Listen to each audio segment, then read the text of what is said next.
Assalamualaikum warahmatullahi wabarakatuh. Nama saya Devira Fitriani Hadiati dari kelas 2B.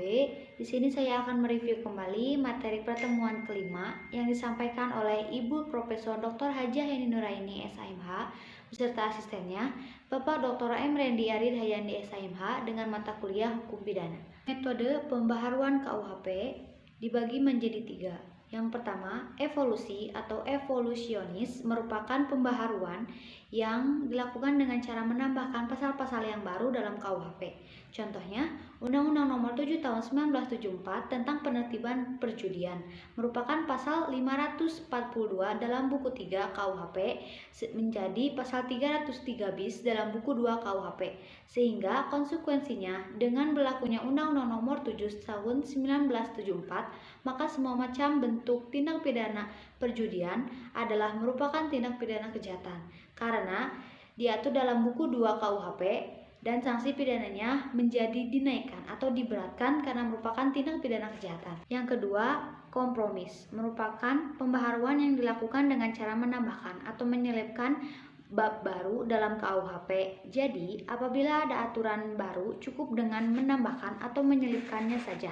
Contohnya, Undang-Undang Nomor 4 Tahun 1976 tentang sarana dan prasarana penerbangan.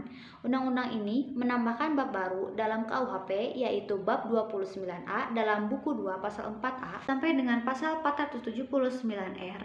Pasal yang perlu diingat adalah pasal 479J KUHP yaitu dalam penerbangan menganut arti yang sangat sempit dibandingkan dengan pasal 385A KUHP menganut pembajakan pesawat udara yang mengandung arti yang sangat luas.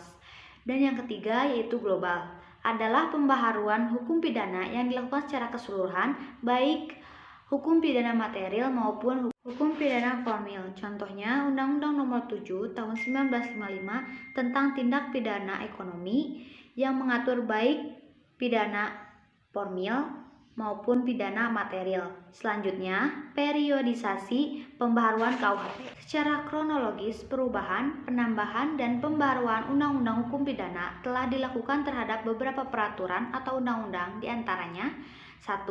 Undang-Undang Nomor 1 Tahun 1946 tentang Peraturan Hukum Pidana. Kedua, Undang-Undang Nomor 20 Tahun 1946 tentang Hukuman Tutupan. Yang ketiga, Undang-Undang Nomor 7 Darurat Tahun 1955 tentang pengusutan, penuntutan, dan peradilan tindak pidana ekonomi. Yang keempat, Undang-Undang Nomor 1 Tahun 1960 tentang perubahan KUHP. Kelima, Undang-Undang Nomor 7 Tahun 1974 tentang penertiban perjudian.